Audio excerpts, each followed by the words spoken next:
아줌마, 당신 남편이 뭐 사단장이라도 돼? 억울하면 지금 당장 핵이라도 타고 와보라 그래.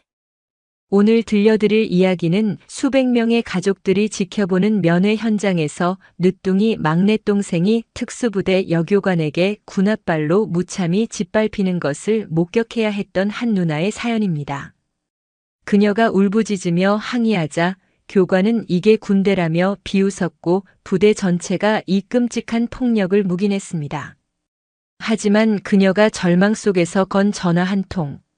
잠시 후 강당의 문이 박살나듯 열리고 그들이 감히 상상조차 못했던 진짜 별이 강림하면서 오만했던 부대는 그야말로 생지옥으로 변해버립니다.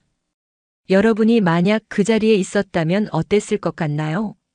여러분의 생각을 댓글로 남겨주시길 바라며 오늘의 사연 모음집 시작하겠습니다. 구독과 좋아요도 눌러주시면 감사하겠습니다. 차량 내부의 공기는 답답할 정도로 따뜻했다. 고윤아는 조수석에 앉아 자신의 무릎 위 하얀색 쇼핑백의 손잡이만 무의미하게 만지작거렸다. 쇼핑백 안에는 그녀가 어젯밤 늦게까지 직접 구운 쿠키와 늦둥이 막내 동생 고민준이 노래를 부르던 최신형 무선 이어폰이 들어있었다. 값비싼 선물은 아니었지만 그녀의 마음이었다. 그 마음이 오늘따라 유난히 무거웠다. 긴장 풀어 유나야. 동생 보러 가는 날인데. 운전대를 잡은 남편 강민혁이 부드럽게 말했다. 그의 목소리는 언제나처럼 낮고 안정적이었다. 하지만 유나는 고개만 살짝 끄덕일 뿐 창밖으로 스쳐 지나가는 앙상한 겨울나무에서 시선을 떼지 못했다. 경기도 외곽 서울을 벗어난 지 1시간이 넘자 풍경은 급격히 스산해졌다. 오늘은 대한민국 육군 최정예 부대 707 특수임무단의 가족 초청 행사가 열리는 날이었다. 그리고 그녀의 유약하고 내성적이던 막내 동생 민준이 그곳에 이병 계급장을 달고 서 있을 터였다. 민혁 씨, 난 아직도 모르겠어요. 그 애가 왜 하필 707이었는지. 어릴 때부터 책만 파고들던 애였잖아요. 당신 부대도 아니고. 하필이면. 유나의 목소리 끝이 미세하게 떨렸다. 그녀의 아버지는 육군 장성이었다. 평생을 군에 헌신했지만 10수년 전 불의의 작전 사고로 순직했다. 아버지의 군복, 아버지의 훈장, 그리고 아버지의 죽음이 남긴 트라우마는 유나에게 군대라는 단어를 양날의 검으로 만들었다. 그런 아버지를 동경했던 것일까? 민주는 대학 입학을 미루고 자원입대를 택했고 그것도 모자라 가장 험하다는 특수임무단에 지원했다. 강한 군인을 동경하는 건 군인 가족의 숙명 같은 거야. 민혁이 한 손을 뻗어 유나의 손을 가볍게 쥐었다. 민준이는 당신이 생각하는 것보다 훨씬 강한 아이야. 707은 사람을 강철로 만들지. 걱정 마. 내가 있는데. 유나는 남편의 손을 마주 잡았다. 육군 소장. 대한민국에서 가장 빨리 별을 단 사나이 중 한 명이자 수도군단의 부군단장. 남편은 그녀에게 세상에서 가장 든든한 방패였다. 하지만 그 방패가 지금 민준이 속한 부대를 직접적으로 지휘하는 것은 아니었다. 707은 그들만의 왕국이라는 말을 어렴풋이 들어왔다. 바로 그때였다. 부대 정문이 시야에 들어오기 직전 민혁의 군용 암호와 휴대폰이 날카로운 비프음을 냈다. 민혁의 표정이 순간 굳어졌다. 합참입니다. 짧은 통화. 알겠습니다. 즉시 복귀합니다. 그는 갓길에 차를 세우며 유나를 바라보았다. 그의 눈에는 깊은 미안함이 서려 있었다. 북쪽에서 약간의 소란이 있나 봐. 내가 지금 당장 용산으로 들어가 봐야겠어. 합참의장 호출이야. 지금요? 민준이는 미안해 유나야. 정말 미안해. 민혁은 이미 유턴을 준비하고 있었다. 내가 먼저 부대 정문 위병소에 연락해 둘게. 당신 먼저 들어가 있어. 일 처리되는 대로 1시간 아니, 2시간 안에 무슨 수를 써서라도 따라가지. 응. 하지만 먼저 들어가서 민준이 얼굴 보고 맛있는 것도 먹여. 내가 가면 민준이도 불편할 거야. 나 없이 편하게 있다가 내가 데리러 갈게. 그의 말은 합리적이었지만 유나는 불길한 예감을 떨칠 수 없었다. 차가 부드럽게 유턴하여 정문 앞에 그녀를 내려주었다. 민혁은 창문을 내리고 다시 한번 말했다. 무슨 일 있으면 바로 전화해. 알지? 유나는 고개를 끄덕였다. 검은색 세단이 쏜살같이 시야에서 사라졌다. 그녀는 쇼핑백을 고쳐들고 거대하고 위압적인 707 특수임무단의 정문을 바라보았다. 흑표부대. 검은 표범이 이빨을 드러낸 부대 마크가 그녀를 노려보는 듯했다. 유나는 마른 침을 삼키고 홀로 그 사자의 소굴로 걸어 들어갔다. 이병 고민준 보호자 고유나님. 확인되셨습니다. 저쪽 안내 차량을 타고 강당으로 이동하시면 됩니다. 위병소의 확인 절차는 생각보다 간단했다. 남편이 이미 손을 써둔 덕분이었다. 유나는 다른 가족 4~5명과 함께 작은 버스에 올라탔다. 버스가 부대 안으로 들어서자 그녀는 자신이 완전히 다른 세계에 들어왔음을 직감했다. 일반적인 신병교육대와는 차원이 달랐다. 모든 건물이 낮고 견고했으며 색채라고는 찾아볼 수 없는 무채색의 요새였다. 연병장에는 사람 키만 한 타이어와 거대한 로프가 널려 있었고 저 멀리서는 날카로운 총성이 규칙적으로 울려 퍼졌다. 부대원들은 마주치지 않았지만 창밖을 스쳐 지나가는 검은색 특수복을 입은 조교들의 모습은 마치 그림자처럼 빠르고 서늘했다. 버스가 가족 초청 행사장이라고 쓰인 강당 앞에 멈췄다. 유나가 상상했던 떠들썩하고 감동적인 분위기와는 거리가 멀었다. 강당 내부는 넓었지만 조명은 어두웠고 수백 명의 가족들이 모여 있었음에도 불구하고 도서관처럼 조용하고 엄숙한 공기가 흘렀다. 모두가 긴장한 표정이었다. 유나는 지정된 좌석에 앉아 주변을 둘러보았다. 대부분 자식을 군대에 보낸 부모들이었지만 그들의 표정에는 자부심과 함께 알 수 없는 불안감이 뒤섞여 있었다. 그때 단상 위로 한 사내가 올라섰다. 다부진 체격, 칼처럼 각 잡힌 전투복. 707 특임단장 마동철 대령이었다. 안녕하십니까? 흑표부대 단장 대령 마동철입니다. 마이크를 타고 울리는 그의 목소리는 기름지고 자신감이 넘쳤다. 그는 가족들을 향해 인자한 미소를 지어 보였지만 그 미소는 유나의 눈에 어딘가 부자연스럽고 과장되게 보였다. 귀한 아들들을 이 험한 곳에 보내주신 부모님들께 먼저 감사의 말씀을 드립니다. 그는 잠시 말을 멈추고 청중을 훑어보았다. 여러분은 아들들을 군대에 보낸 것이 아닙니다. 대한민국 1%의 인간 병기를 만드는 용광로에 보낸 것입니다. 이곳 707은 놀이터가 아닙니다. 강당의 공기가 한층 더 무거워졌다. 이곳의 전통은 강합니다. 우리는 여러분의 아들을 파괴할 것입니다. 그들이 가진 나약함, 게으름, 그리고 민간인으로서의 모든 찌꺼기를 말입니다. 그리고 그 폐허 위에서 우리는 진짜 사냥개, 흑표범을 창조할 것입니다. 유나는 속이 메스꺼워지는 것을 느꼈다. 파괴, 창조, 사냥개. 그가 사용하는 단어들은 생명에 대한 존중이 아닌 도구를 만들어내는 공학자의 그것과 같았다. 오늘 그 혹독한 담금질의 일부를 여러분께 선보이고자 합니다. 마 대령이 손짓하자 강당의 조명이 꺼지고 단상 위로 강렬한 스포트라이트가 쏟아졌다. 특수임무단의 대테러 격술 및 근접 전투 시범을 시작하겠습니다. 시범은 본 부대 최우수 교관 하지은 중사가 통제합니다. 암전 속에서 그림자 하나가 무대 중앙으로 걸어 나왔다. 여성이었다. 하지만 그녀가 뿜어내는 기세는 방금 전마 대령을 압도했다. 크지 않은 키 하지만 빈틈없이 압축된 근육. 검은색 교관복을 입은 그녀의 얼굴은 화장기 하나 없었고 눈빛은 마치 죽은 동물의 것처럼 공허하고 차가웠다. 그녀가 하지은 중사였다. 훈련병. 입장.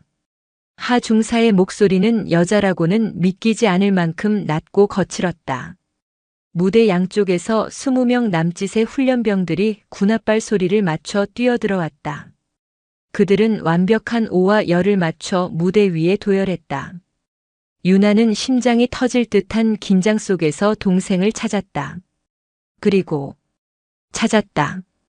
맨 뒷줄 가장 구석자리. 2달 만에 보는 민주는 유나가 알던 그 아이가 아니었다. 햇볕에 그을렸지만 뺨은 해골처럼 움푹 패였고 커다란 전투복은 텅 비어 보였다. 무엇보다 그의 눈, 초점 없이 바닥만 내려다보는 그 눈동자에는 어떠한 생기도 남아있지 않았다. 유나는 자신도 모르게 가슴을 움켜쥐었다. 시범 시작. 하지은 중사의 고함과 동시에 훈련병들은 기계처럼 움직이기 시작했다. 그것은 유나가 상상했던 절도 있는 시범이 아니었다. 거의 실전에 가까운 격투였다. 훈련병들은 짝을 이루어 서로를 가격하고 내동댕이 쳤다. 악! 하는 짧은 비명과 퍽! 하는 둔탁한 타격음이 마이크를 타고 강당 전체에 울려 퍼졌다. 몇몇 가족들은 너무나 살벌한 장면에 질린 표정으로 눈을 가렸다. 하지은 중사는 그 살풍경한 무대 위를 마치 유령처럼 떠돌았다. 그녀는 훈련병들의 동작이 조금이라도 무뎌지거나 혹은 상대에 대한 배려가 보이면 즉시 개입했다. 여기가 내 놈들 안방이냐? 죽여. 적을 죽이라고.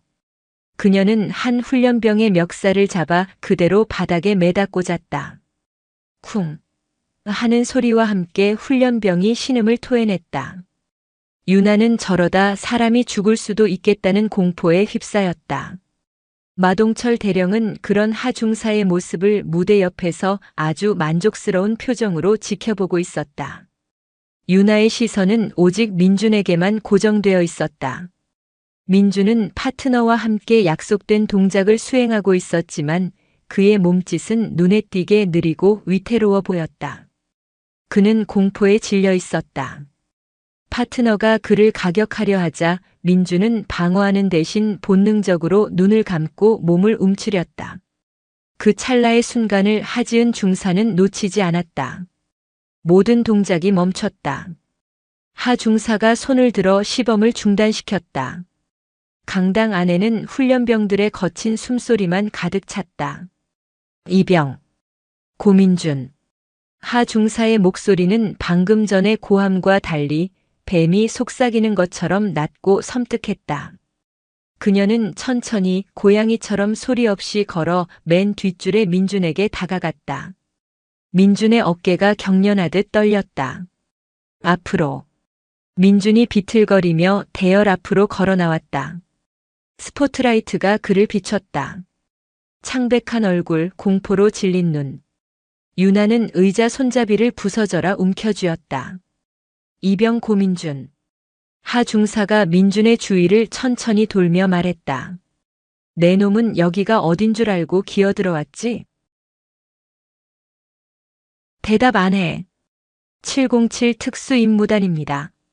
민준이 거의 울먹이듯 소리쳤다. 그런데 내 놈은 지금 뭘 했나? 적 앞에서 눈을 감아? 내 놈의 아비도 군인이었다지. 유나의 심장이 쿵 하고 떨어졌다. 그녀가 알고 있었다. 어떻게? 내 아비가 그렇게 가르치던가. 적 앞에서 눈을 감고 살려달라고 빌라고. 그딴 놈이 무슨 낯짝으로 죽은 아비 얼굴에 먹칠을 해. 그것은 훈련이 아니었다. 명백한 인격 모독이자 돌아가신 아버지까지 끌어들인 잔인한 폭력이었다. 민준이 분노와 수치심으로 입술을 깨물었다. 그의 눈에 눈물이 고였다. 어쭈. 눈빛 봐라. 하 중사는 그렁그렁한 민준의 눈물을 보았다. 그리고 비웃었다. 이 새끼가 감히 교관 앞에서 눈물이나 찔찔 짜? 그 순간 하중사의 군홧발이 번개처럼 날아올랐다. 퍽 소리와 함께 그녀의 군화가 민준의 정강이를 정확하게 걷어찼다. 민준이 비명을 삼키며 비틀거렸다. 내놈 같은 기생충 새끼는. 하중사는 거기서 멈추지 않았다.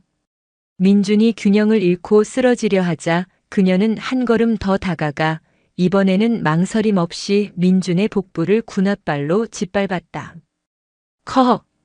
민준의 입에서 공기가 빠져나가는 소리가 났다. 그는 새우처럼 몸을 말고 바닥에 쓰러졌다. 그리고 그 위로 하중사가 다시 한번 군홧발을 들어 올렸다. 안 돼! 멈춰요. 유나의 비명이 정적에 휩싸인 강당을 갈랐다. 그녀는 자신이 어떻게 의자에서 일어났는지, 어떻게 무대 앞으로 달려나갔는지 기억하지 못했다. 그녀의 눈에는 오직 바닥에 쓰러져 경련하는 동생의 모습과 그를 다시 짓밟으려 들어 올린 하지은 중사의 군홧발만 보였다. 지금 뭐 하는 짓이에요? 당장 멈춰요. 살인이야 이건.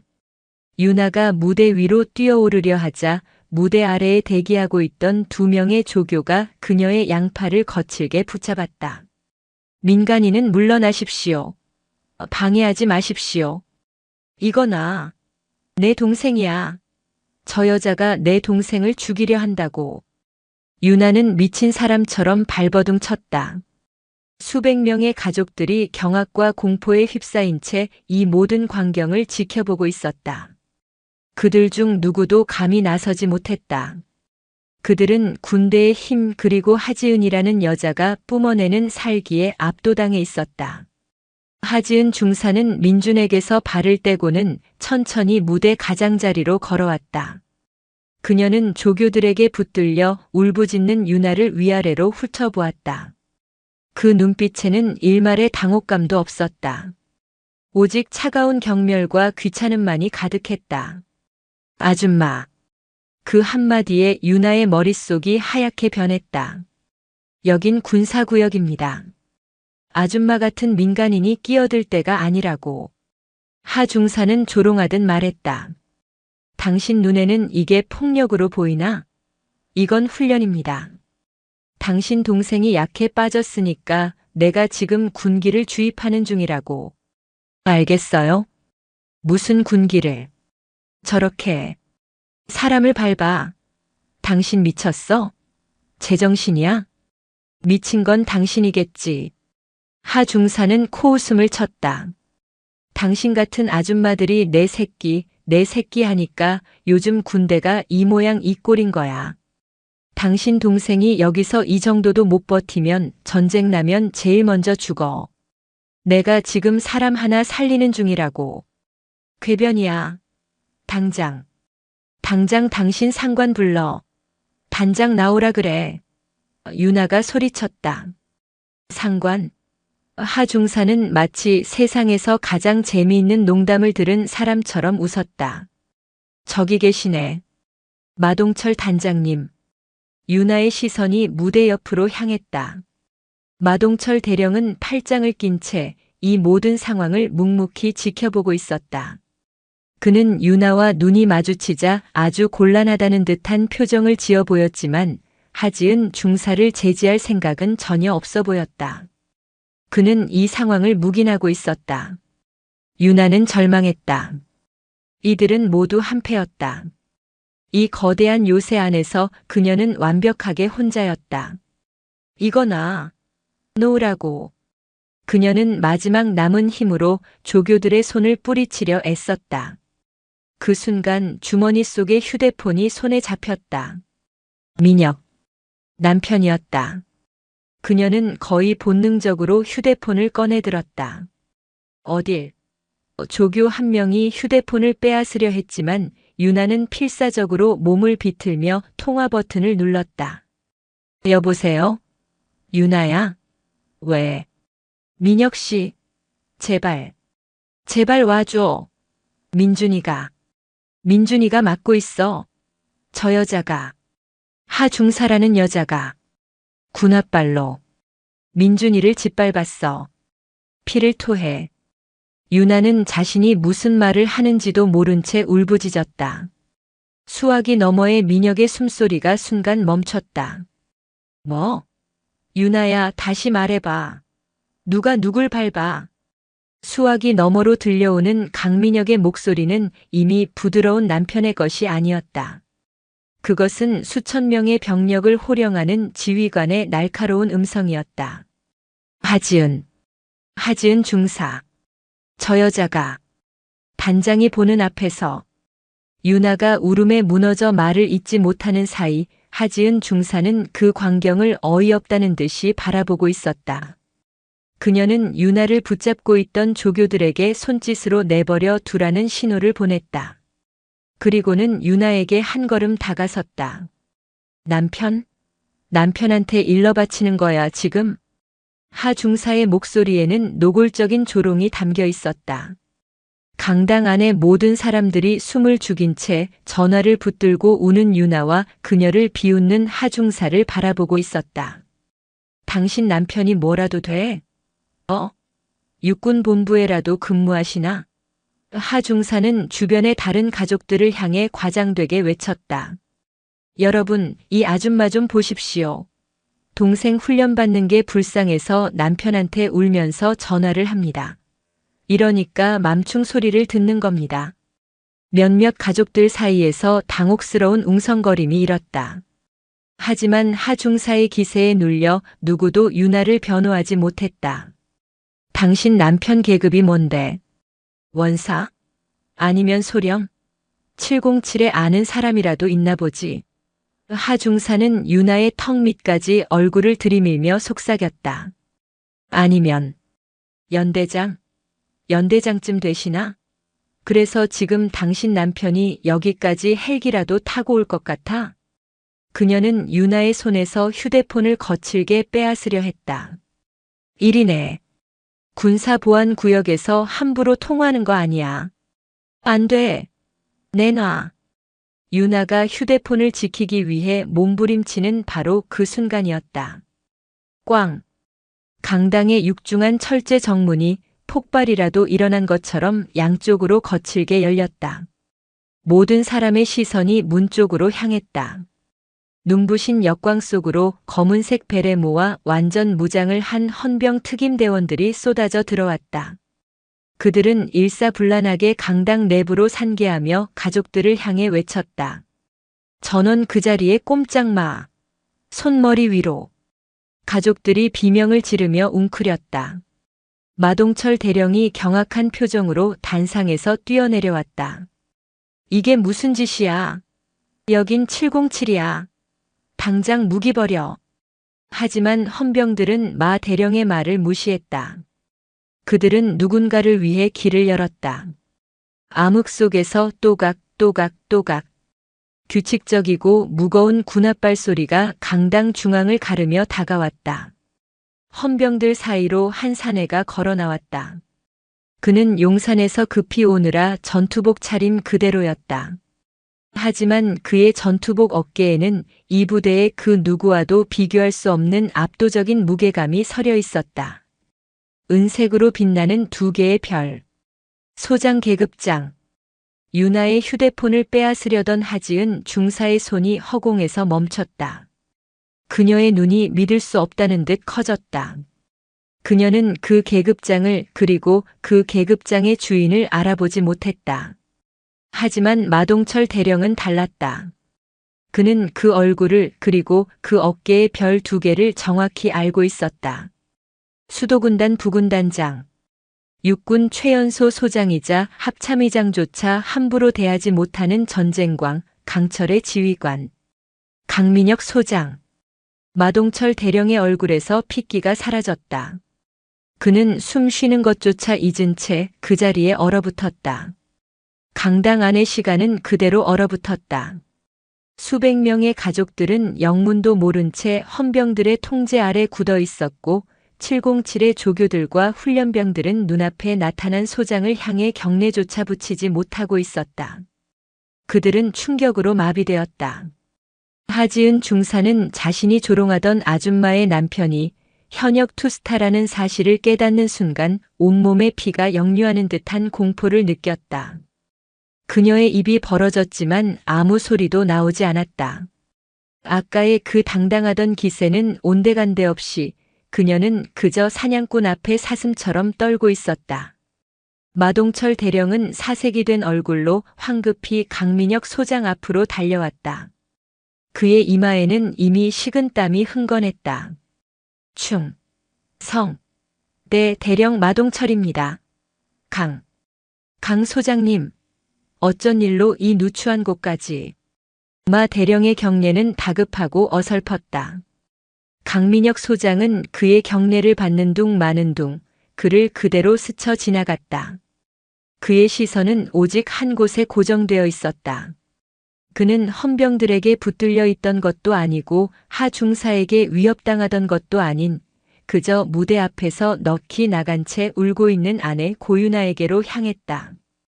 강민혁은 헌병들이나 다른 간부들은 안중에도 없다는 듯 곧장 윤아에게 걸어갔다. 그리고는 아무 말 없이 떨고 있는 그녀의 어깨를 단단히 감싸 안았다. 괜찮아. 내가 왔어, 윤아야.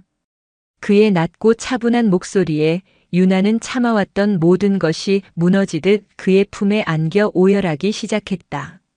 민혁 씨, 민준이가, 저 여자가, 알아. 다 알아. 이제 괜찮아.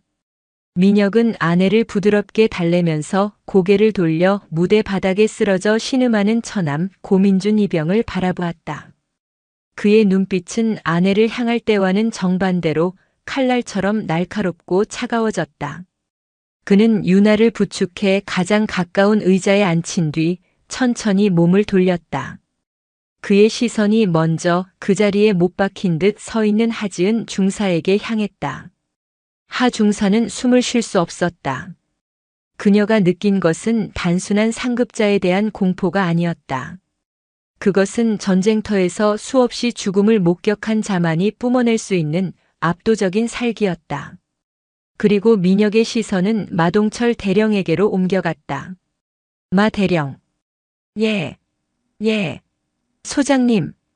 지금 내 눈앞에서 벌어진 이 상황. 설명해. 강민혁의 목소리는 조용했지만 강당 전체를 얼려버릴 듯한 냉기를 담고 있었다. 그것이. 소장님. 오해가 있으신 것 같습니다. 이것은 707의 전통적인 훈련 시범이었고 하지은 중사가 의욕이 과하여 훈련? 민혁이 마 대령의 말을 잘랐다. 내 처남이 수백 명의 민간인 앞에서 내년 부사관에게 군홧발로 짓밟히고 피를 토하는 게 707의 훈련인가? 그는 내년이라는 단어에 의도적으로 힘을 실었다. 하지은 중사가 움찔하며 어깨를 떨었다. 아닙니다. 소장님. 그건. 마 대령.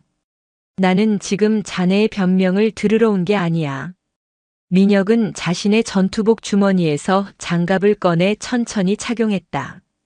현 시간부로 707 특수임무단장은 보직 해임한다. 예. 마동철 대령은 자신의 귀를 의심했다. 소장님. 그건 월권이십니다. 저는 월권? 강민혁이 피식 웃었다. 합동참모본부 의장의 긴급 명령이다. 현 시간부로 강민혁 소장은 707 특임단 내 발생한 불상사에 대한 전권을 위임받아 현장을 지휘하고 모든 관련자를 색출 보고하라. 이게 방금 내가 받은 명령이다, 마 대령. 이제 이게 월권으로 들리나?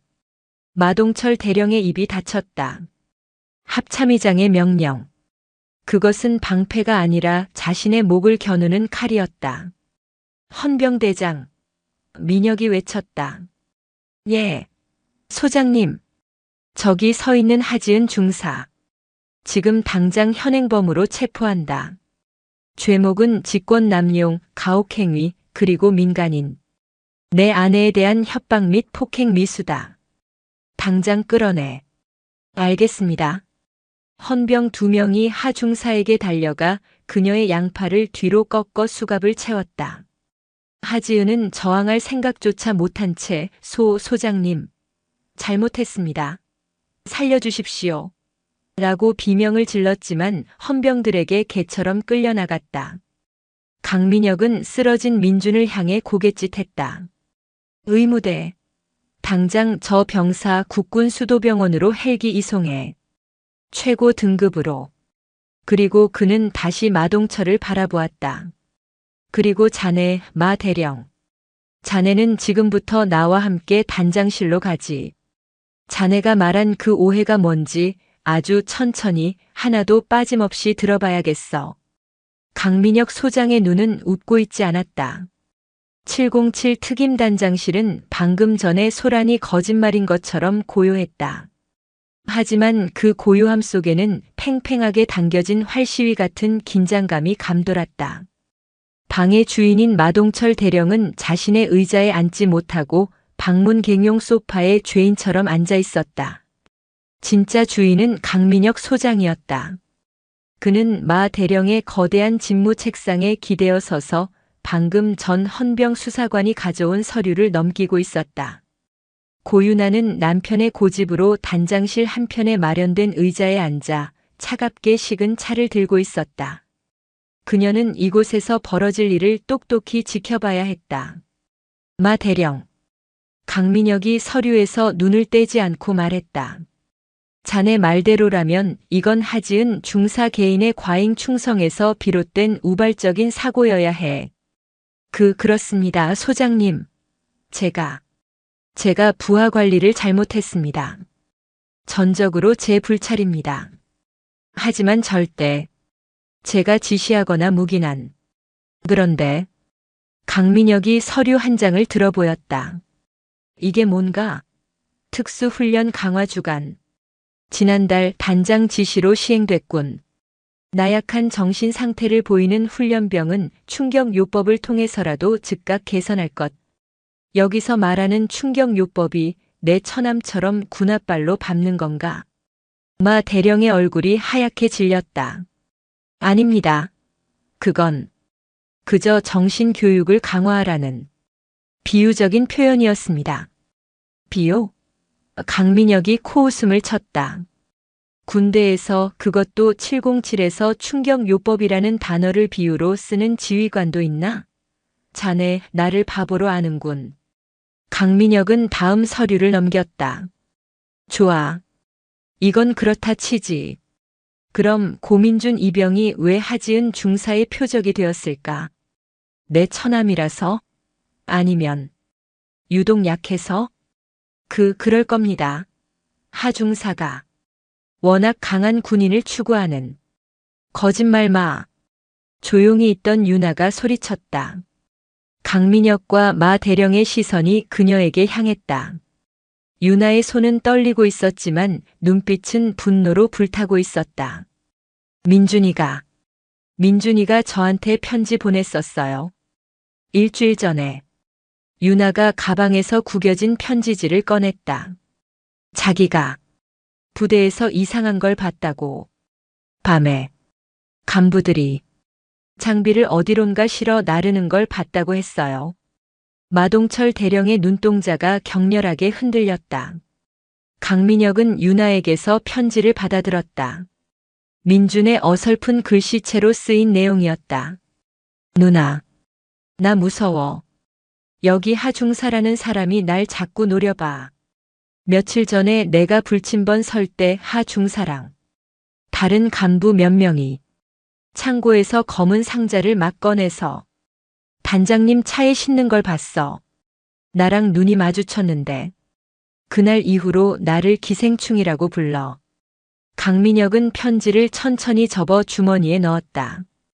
그의 표정은 이제 분노를 넘어 차가운 확신으로 변해 있었다.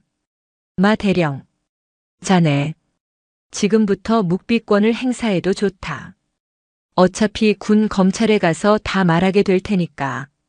강민혁이 책상 위에 인터폰을 눌렀다. 헌병대장. 지금 즉시 단장실로. 문이 열리고 헌병대장이 들어왔다. 마동철 대령. 현 시간부로 직권남용, 가혹행위 교사 그리고 군수품 횡령 혐의로 긴급 체포한다. 사무실과 관사, 개인 차량까지 싹 다 압수수색해. 저 편지에 나온 검은 상자가 뭔지 아주 샅샅이 뒤져.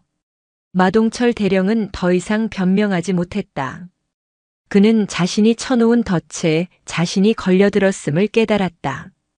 그가 충격요법으로 입을 막으려 했던 고민준 이병이 가장 치명적인 증거를 그의 누나에게 그리고 그의 누나는 현역 소장인 남편에게 전달했던 것이다. 압수수색은 신속하고 무자비하게 진행되었다. 강민혁 소장의 지휘 아래 헌병 수사관들은 마동철 대령의 사무실을 이잡듯 뒤졌다. 그리고 그들은 마 대령이 자랑처럼 여겼던 집무실 벽 뒤 숨겨진 개인 금고를 발견했다. 소장님, 이겁니다. 금고 안에는 현금 다발과 함께 2개의 장부가 들어있었다. 하나는 공식적인 부대 운영 장부였고 다른 하나는 마동철이 개인적으로 기록한 비공식 장부였다. 강민혁이 장부를 펼쳐들었다. 그 안에는 707에 배정된 최신의 특수 장비들의 목록이 빼곡히 적혀 있었다. 최신형 야간 투시경 50세트, 훈련 중 파손, 고지항성 폭약 20kg, 교육훈련 중 전량 소모, 특수 적용용 소총, 세정, 수리 불가 폐기, 이 미친 새끼. 강민혁의 입에서 욕설이 터져나왔다. 마동철은 파손과 소모라는 명목으로 대한민국 최정예 부대의 핵심 자산을 뒤로 빼돌리고 있었던 것이다. 그리고 그 장비들은 고스란히 암시장을 통해 흘러나가 마 대령의 비자금이 되고 있었다. 장부의 뒷장에는 그 돈이 어떻게 쓰였는지도 적혀 있었다. 상급 부대 감사관실 접대비, 육군본부 인사라인 관리비 그리고 하지은 중사, 특별 경력금, 월 300만 원. 모든 퍼즐이 맞춰졌다. 마동철은 자신의 진급을 위해 상부에 뇌물을 바쳤고 그 돈을 마련하기 위해 군수품을 횡령했다. 하지은 중사는 그 횡령의 실행책이자 내부 고발 가능성이 있는 병사들을 억압하는 사냥개였다. 그녀는 그 대가로 매달 거액의 현금을 상납받았다. 민주는 그들의 완벽한 범죄 현장을 목격한 유일한 목격자였고 따라서 반드시 파괴되어야만 하는 존재였다. 오늘 가족 초청 행사는 마 대령과 하 중사에게 민준을 본보기로 삼아 공개적으로 짓밟고 다른 훈련병들에게 공포를 심어줄 절호의 기회였던 것이다. 유나야. 강민혁이 아내를 불렀다. 유나는 장부의 내용을 보고 치를 떨고 있었다. 당신 아버지가 이런 놈들 때문에 돌아가신 거나 마찬가지야. 유나의 눈에서 눈물이 흘렀다. 그녀의 아버지는 평생 청렴을 외쳤지만 결국 군 내부의 이런 부패한 시스템과 싸우다 불의의 사고를 당했다. 그리고 오늘 그녀의 동생이 그 똑같은 시스템에 의해 죽을 뻔했다. 그때 단장실 문이 열리고 하지은 중사가 조사를 받기 위해 끌려 들어왔다. 그녀는 장부와 현금 다발을 보고는 모든 것이 끝났음을 직감했다. 억울합니다. 소장님. 하 중사는 강민혁 앞에 무릎을 꿇고 빌기 시작했다. 저는 단장님이 시키는 대로 했을 뿐입니다. 여군으로 이 험한 곳에서 살아남으려면 괴물이 되어야만 했습니다. 저도 피해자입니다. 피해자? 유나가 차가운 목소리로 그녀의 말을 끊었다. 유나는 눈물을 닦고 하 중사 앞으로 걸어갔다. 너도 여자라며, 너도 군인이라며. 그런데 어떻게 내가 당했던 차별을 너보다 약한 사람에게, 그것도 수백 명이 보는 앞에서 똑같이 되갚을 수 있어? 그건 살아남은 게 아니야. 그건 그냥 괴물이 된 거야. 너는 마동철의 사냥개, 그 이상도 이하도 아니었어. 하지은 중사는 유나의 말에 아무 대답도 하지 못했다. 그녀는 자신이 쌓아 올린 모든 것이 무너져 내렸음을 깨달았다. 강민혁이 헌병들에게 명령했다. 두 사람 다 군 검찰로 이송해. 최고 보안 등급으로. 이 사건 내가 직접 합참의장님께 보고하고 뿌리까지 뽑아버릴 테니까. 마동철 대령과 하지은 중사는 그렇게 자신들이 왕으로 군림하던 요새에서 수갑을 찬 채 초라하게 끌려나갔다. 국군 수도병원 특실. 고민준 이병은 꼬박 이틀 만에 의식을 되찾았다. 그의 몸은 온통 멍과 상처투성이었고 갈비뼈 2대의 금이 가 전치 6주 진단을 받았다.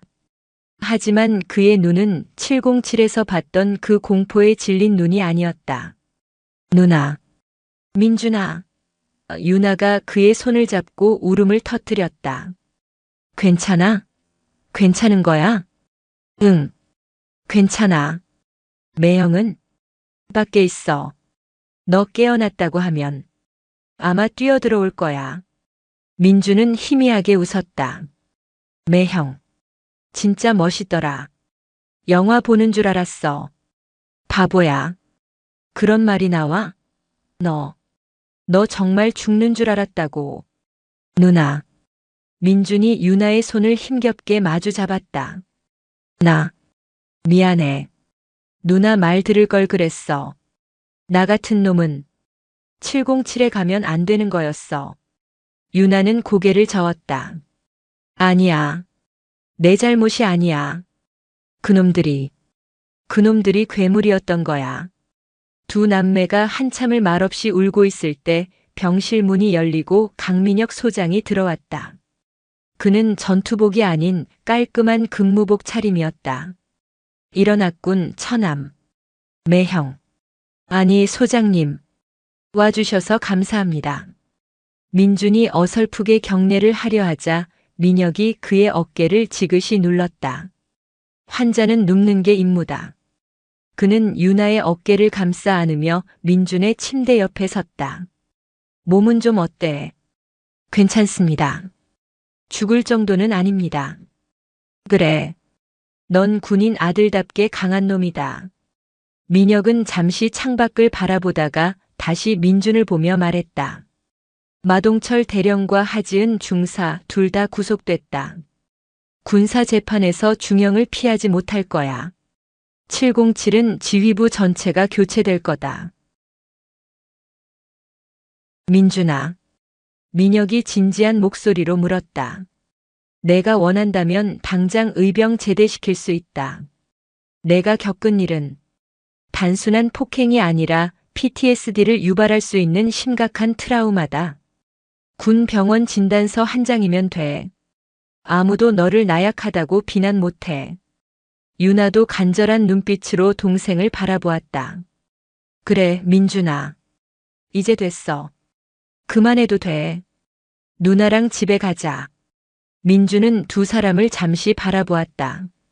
그리고 천천히 고개를 저었다. 아니요. 유나와 민혁의 눈이 커졌다. 저 707에 남고 싶습니다. 뭐라고? 제정신이야? 유나가 소리쳤다. 거긴 지옥이야. 넌. 누나. 민준이 유나의 말을 막았다. 나. 그날. 하 중사한테 맞을 때 정말 죽고 싶었어. 너무 무섭고 수치스러웠어. 근데 누나가 나 때문에 울면서 뛰어드는 걸 봤어. 그리고 매형이 문을 열고 들어오는 것도 봤어. 그는 숨을 골랐다. 그때 깨달았어. 진짜 강하다는 게 하지은 중사처럼 남을 짓밟는 게 아니라는 걸. 진짜 강한 건 매형처럼 그리고 누나처럼 소중한 걸 지키는 거였어. 민주는 강민혁을 똑바로 바라보았다. 매형. 저도 그런 군인이 되고 싶습니다. 제가 도망치면 707은 영원히 안 바뀔 겁니다. 저 같은 사람이 거기 남아서 그곳을 바꿔야 한다고 생각합니다. 강민혁은 오랫동안 처남의 눈을 바라보았다. 그 유약하던 청년의 눈에는 이제 꺾이지 않는 강철 같은 심지가 박혀 있었다. 그는 피식 웃으며 민준의 머리를 거칠게 헝클었다. 좋다. 그게 내 대답이라면 받아주지. 대신 진짜 흑표범이 돼서 돌아와라. 알겠나, 고민준 이병. 예, 알겠습니다. 유나는 그런 두 남자를 보며 울어야 할지 웃어야 할지 모르는 표정으로 그저 눈물만 흘리고 있었다. 707 특수임무단에 대한 수사는 국가안보라는 특수성 때문에 언론에 한 줄도 보도되지 않았다. 하지만 군 내부는 발칵 뒤집혔다. 대한민국 최정예 부대의 심장이 뿌리부터 썩어 있었다는 사실에 합참의장과 육군참모총장은 격노했다. 강민혁 소장의 주도하에 707은 부대 창설 이래 가장 혹독한 수술을 받았다. 마동철 대령과 하지은 중사는 군복을 벗고 군사재판에서 각각 횡령과 직권남용 가혹행위 교사 및 폭행치상 등의 혐의로 10수년의 중형을 선고받았다. 그들의 부패에 연루되거나 묵인했던 수십 명의 간부들 역시 옷을 벗거나 다른 부대로 뿔뿔이 흩어졌다. 그 빈자리에는 강민혁 소장이 직접 선별한 강직하고 원칙을 중시하는 새로운 지휘관과 간부들이 임명되었다. 그들은 707의 썩은 전통을 도려내고 강하지만 올바른 훈련 시스템을 다시 구축하기 시작했다.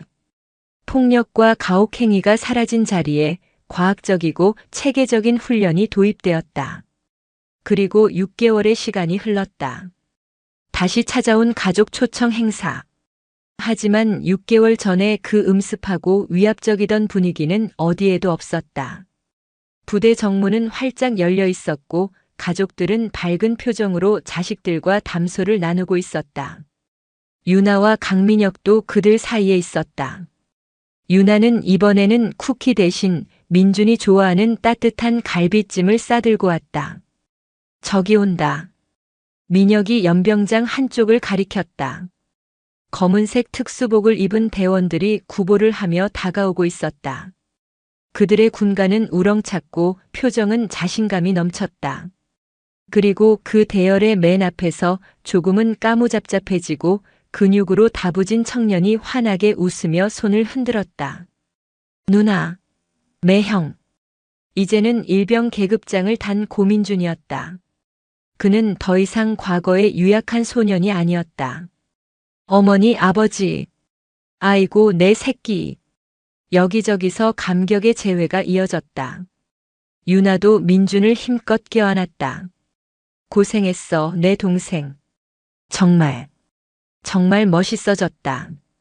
하, 뭘 이 정도 가지고. 민준은 쑥스러운 듯 웃더니 민혁을 향해 완벽한 거수 경례를 붙였다. 충성. 일병 고민준. 매형. 아니, 소장님. 잘 지내셨습니까? 그래. 민혁이 그의 경례를 받으며 흐뭇하게 웃었다. 얼굴 좋아졌네. 이제야 진짜 특전용사 같군. 그때 새로운 단장이 단상에 올라 마이크를 잡았다. 그는 강민혁의 후배이자 원칙주의자로 유명한 대령이었다. 오늘 여러분의 아들들이 얼마나 강해졌는지 보여드릴 간단한 시범이 있겠습니다. 하지만 걱정 마십시오. 저희는 더 이상 충격 요법 따위는 쓰지 않습니다. 단장의 유머러스한 말에 가족들 사이에서 웃음이 터져나왔다. 시범은 절도 있고 강력했지만 그 어디에도 불필요한 폭력이나 모욕은 없었다. 대원들은 서로를 존중하며 최고의 기량을 선보였다. 시범이 끝나고 단장이 말했다. 마지막으로 본인의 상처를 이겨내고 최고의 훈련병으로 거듭난 대원에게 박수를 부탁드립니다. 고민준 일병. 앞으로. 유나의 눈이 커졌다. 민준은 당당한 걸음으로 무대 중앙으로 걸어나갔다. 그는 지난 6개월간 가장 혹독한 훈련을 자원해서 이겨냈고 사격과 격술 모두에서 최우수 성적을 받았다. 민준은 단상에서 유나와 민혁을 바라보았다. 그리고는 마이크를 잡고 짧게 말했다. 이곳은 사람을 강하게 만드는 곳이 맞습니다. 하지만 이제 우리는 압니다. 진짜 강함은 남을 짓밟는 것이 아니라 전우를 지키고 스스로의 두려움을 이겨내는 것에서 나온다는 것을. 충성. 박수갈채가 쏟아졌다. 유나는 자신도 모르게 흐르는 눈물을 닦았다. 강민혁이 그녀의 어깨를 감싸 안았다. 봐. 내가 말했지. 민혁이 속삭였다. 민준이는 강한 아이라고. 당신 아버지를. 그리고 당신을 꼭 닮았어. 유나는 남편을 바라보며 환하게 웃었다. 차가웠던 707의 요새에 비로소 따뜻한 햇살이 내리쬐고 있었다. 이등병 주제에 나대지 마! 저 아줌마 하나 때문에 우리가 징계 먹는 게 더 무서운 거야! 오늘의 이야기는 꺼져가는 생명을 눈앞에 두고도 책임을 회피하려는 선임의 폭력에 맞서 가장 낮은 계급의 병사가 군인의 진짜 본분이 무엇인지 증명해야 했던 그날의 기록입니다. 여러분이 만약 김민준 이병이었다면 어떤 선택을 하셨을 것 같나요? 여러분의 생각을 댓글로 남겨주시길 바라며 이야기 시작하겠습니다. 푹푹 찌는 늦여름의 열기가 아스팔트 위에서 아지랑이처럼 피어오르고 있었다. 매미들은 단말마처럼 최후의 비명을 토해내고 있었고 그 소음은 위병소 근무자의 신경을 긁기에 충분했다. 김민준 이병은 등줄기를 타고 흐르는 땀을 느끼며 부동자세로 서 있었다. 입대하고 석 달, 이제 막 자대 배치를 받아 위병소 근무에 투입된 지 일주일째였다. 모든 것이 낯설고 긴장되었다. 빳빳하게 다려진 전투복의 감촉, 어깨를 짓누르는 소총의 무게, 그리고 귓가에 울리는 선임의 신경질적인 목소리까지. 야, 김민준. 정신 안 차리냐? 눈깔은 장식이야? 저기 차 들어오잖아. 옆에 서 있던 박상철 상병이 턱짓으로 정문 쪽을 가리켰다. 그의 목소리에는 권태와 짜증이 덕지덕지 묻어 있었다. 박상철 상병은 전역을 넉 달 앞둔 부대 내에서는 알아주는 말년이었다. 그의 군 생활 목표는 단 하나, 아무 일 없이 최대한 편하게 시간을 보내다 나가는 것이었다. 그의 눈에 갓 들어온 신병 김민준의 의욕 넘치는 모습은 그저 피곤한 과시욕으로 보일 뿐이었다. 민준은 흠칫 놀라며 자세를 바로잡았다. 충성. 확인했습니다. 우렁차게 외치는 목소리에 박상병은 인상을 찌푸리며 귀를 후볐다. 목소리만 크면 다인 줄 알아. 수화 똑바로 해라. 어리바리 까다가 트집 잡히지 말고. 민준은 침을 꿀꺽 삼키고 다가오는 검은색 세단 앞에 섰다. 절도 있는 동작으로 차를 세우고 운전자를 향해 수화 절차를 시작했다. 충성. 검문소입니다. 방문 목적을 말씀해 주십시오. 운전석 창문이 스르륵 내려가자 익숙한 얼굴이 보였다. 본부중대 김진수 대위의 아내 서지혜 씨였다. 그녀는 남편의 면회를 위해 일주일에 한두 번씩 부대를 찾았다. 고생 많으세요. 김진수 대위님 면회 왔어요. 그녀의 목소리는 평소보다 힘이 없었고 창백한 얼굴에는 식은땀이 송골송골 맺혀 있었다. 민주는 순간 이상한 낌새를 느꼈다. 그녀는 만삭의 임산부였다.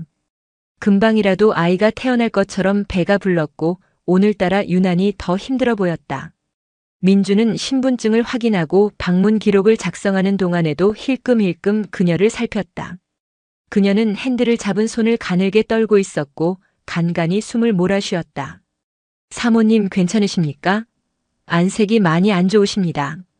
민준의 물음에 그녀는 애써 미소를 지어 보였다. 괜찮아요. 날이 더워서 그런가 봐요. 하지만 그 미소는 금방이라도 부서질 것처럼 위태로워 보였다. 그 모습을 지켜보던 박상병이 끼어들었다. 야, 뭘 꾸물거려. 빨리빨리 안 보내고. 뒤에 차 밀리는 거 안 보이냐? 그의 말투는 노골적으로 귀찮다는 티를 냈고 임산부를 향한 최소한의 배려도 찾아볼 수 없었다. 그냥 이 지루한 상황을 빨리 끝내고 싶은 마음뿐이었다. 민주는 서둘러 차단기를 올렸다. 충성. 들어가셔도 좋습니다. 서지혜 씨는 가볍게 목례를 하고 차를 몰아 위병소를 통과했다. 하지만 그녀의 차는 멀리 가지 못했다. 위병소를 지나자마자 주차 공간으로 향하던 차가 갑자기 비틀거리며 멈춰섰다. 끼익 하는 불안한 마찰음과 함께였다. 박상병은 혀를 찼다. 아, 저 아줌마는 또 왜 저래? 운전도 못하면서 꾸역꾸역 기어들어와 가지고. 야, 가서 똑바로 주차하라고 전해. 민주는 박상병의 명령에 복종하기 위해 차를 향해 달려갔다. 하지만 가까이 다가갈수록 상황이 심상치 않음을 직감했다. 운전석 문이 살짝 열려 있었고 그 너머로 서지혜 씨의 가쁜 신음소리가 새어나왔다. 흐가. 민주는 심장이 쿵 내려앉는 것을 느꼈다. 사모님, 괜찮으십니까? 그가 문을 활짝 열자 믿을 수 없는 광경이 펼쳐졌다. 서지혜 씨는 의자에 몸을 기댄 채 배를 움켜쥐고 고통스럽게 신음하고 있었다. 그녀의 의자 밑으로는 이미 양수가 터져 흥건하게 젖어 있었다. 얼굴은 새하얗게 질려 핏기 하나 없었고 입술은 파랗게 변해 있었다. 살려주세요. 아기가 지금. 그녀는 말을 잇지 못하고 고통에 몸부림쳤다. 민준의 머릿속이 하얗게 비어버렸다. 군대에서 배운 응급처치 요령 같은 것은 아무것도 생각나지 않았다. 눈앞의 임산부는 지금 죽어가고 있었다. 그녀와 뱃속의 아이 2개의 생명이 위태로웠다. 민주는 본능적으로 소리쳤다. 박상철 상병님, 위급 상황입니다. 구급차를 불러야 합니다. 하지만 위병소에 기대어 담배를 피우려던 박상병의 반응은 냉담했다. 그는 이쪽을 힐끗 쳐다보더니 귀찮다는 듯 손을 내저었다. 야, 오버하지 마. 그냥 배 아픈 거겠지. 의무실에 연락하면 알아서 와.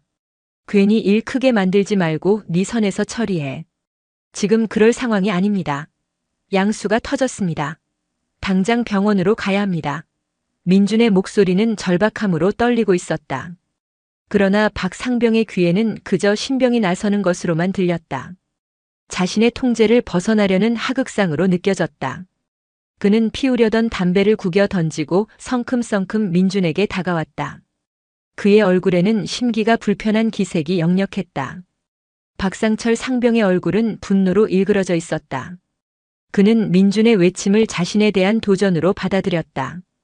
고작 이등병 주제에 감히 상병인 자신에게 지시하듯 소리치는 것도 모자라 귀찮은 일을 만들어내려 하고 있었다.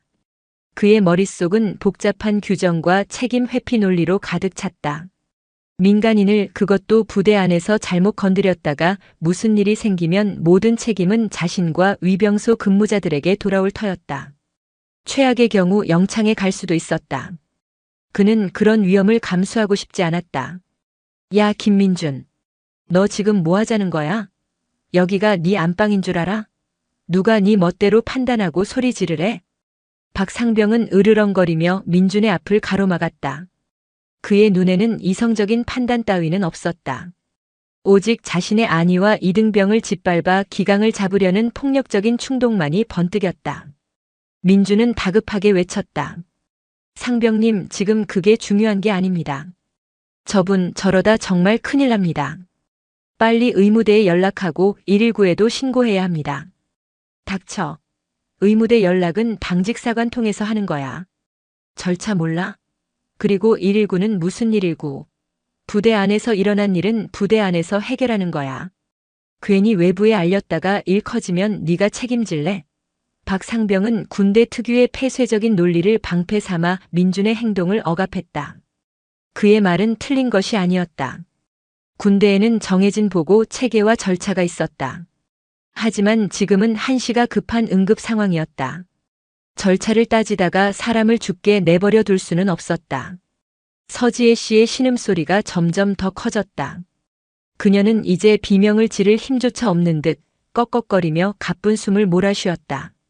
제발 도와주세요. 그녀의 애원이 민준의 심장을 후벼 팠다. 민준은 더 이상 박상병과 언쟁을 벌일 시간이 없다고 판단했다. 그는 박상병을 지나쳐 다시 서지혜 씨에게 달려가려 했다. 그 순간 박상병의 이성이 끊어졌다. 이 새끼가 진짜 돌았나? 박상병은 민준의 어깨를 거칠게 잡아챘다. 민준은 속수무책으로 돌아섰다. 박상병은 그대로 민준의 전투복 멱살을 움켜쥐고 벽으로 밀어붙였다.